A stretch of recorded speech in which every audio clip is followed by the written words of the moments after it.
पिछली 2 रातों से मैं सो नहीं पाई हूँ। नहीं सोने की वजह ये है कि 20 तारीख को मेरी पापा की पेशी है।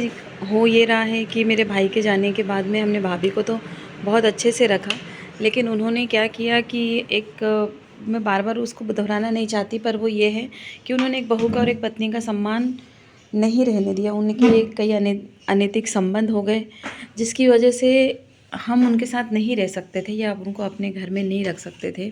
किसी महिला पे इतना बड़ा आरोप लगाना बहुत बड़ी बात होती है, लेकिन हमारे पास सारे सबूत हैं और हम जानते हैं, और उन्होंने खुद इस बात को एग्री भी किया था कि उनसे ये गलती हुई है, लेकिन उन्होंने एक माफ़ी नहीं मांगी। अगर वो माफ़ी मांग लेती तो हो सकता है कि मम्मी पापा उनको माफ़ भी कर देते, क्योंकि मेरा तो इकलौता भाई था, इकलौती भाभी है। इकलौता भाई, भतीजा और भतीजी थी। भतीजी उनके पास में है, लेकिन भतीजा अभी हमारे पास में है, जिसकी कि उम्र 12 साल है।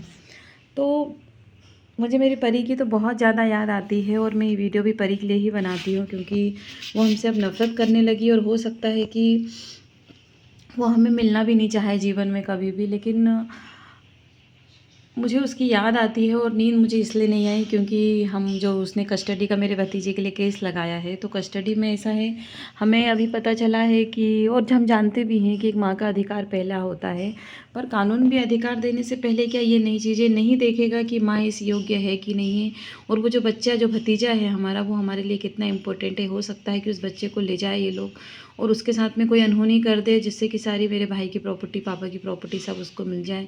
हो सकता है वो हमारे वंश को ही ख़त्म कर दे। तो ये सब चीज़ें देख के और समझ के डर लगता है। भतीजी के स्वास्थ्य को लेके भी चिंता रहती है, क्योंकि वो सुबह नौकरी पे चली जाती है, रात में आती है। बच्ची किसके भरोसे रहती है वो हमें नहीं पता है, कैसी रहती, कैसे नहीं रहती। और वो परिवार इतना ख़राब परिवार है कि उन्होंने पैसों के लिए अपनी अपनी बहन की हर गलतियों को, एक अवैध संबंधों को मान्यता दे दी उन्होंने, और उसको आज़ाद छोड़ दिया। तो माँ का अधिकार है, मैं मानती हूँ, लेकिन कानून में इतना तो संशोधन होना चाहिए कि ये भी देखा जाए कि माँ इस योग्य है कि नहीं है, वो जिम्मेदारी निभा रही है कि नहीं निभा रही है। मतलब क्या, एक दादा दादी का, बुआ का जो कोई अधिकार नहीं होता। फिर मैं ये भी जानती हूँ कि जब ये 18 साल के बच्चे हो जाएंगे तो चाहकर भी उनकी माँ उनको रोक नहीं पाएगी। लेकिन क्या है, ये सब चीज़ें मेरे माता पिता को परेशान तो कर रही है। पर ये अभी सावन का महीना चल रहा है, जब मेरा भाई गया तो मैंने सोचा था कि भाभी तो है मेरी, सब चीज़ें करने के लिए, मेरा होने के लिए, हमारे लिए हमारी भाभी है। भाई भाभी छोड़ के गया, 2 बच्चे छोड़ के गया, हमें रोने की ज़रूरत नहीं है। लेकिन उस भाभी ने हमारे साथ में क्या किया?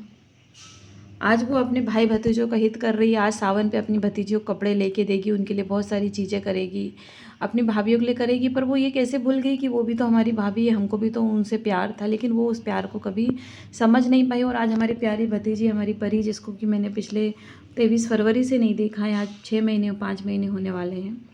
तो परी, जब भी तुम इस वीडियो को देखो तो समझो कि तुम्हारी बुआ तुम्हें कितना याद करती है। हो सकता है ये मैसेज तुम तक कभी ना पहुंच पाए, और हो सकता है जब तक तुम ये वीडियो देखो तब तक मैं ज़िंदा भी ना रहूं, क्योंकि ये जो चीज़ें देख रही हूँ ना, मैं ये सब कर रही हूँ, तो उसके बाद अब जीने की ख्वाहिश भी ख़त्म हो गई है।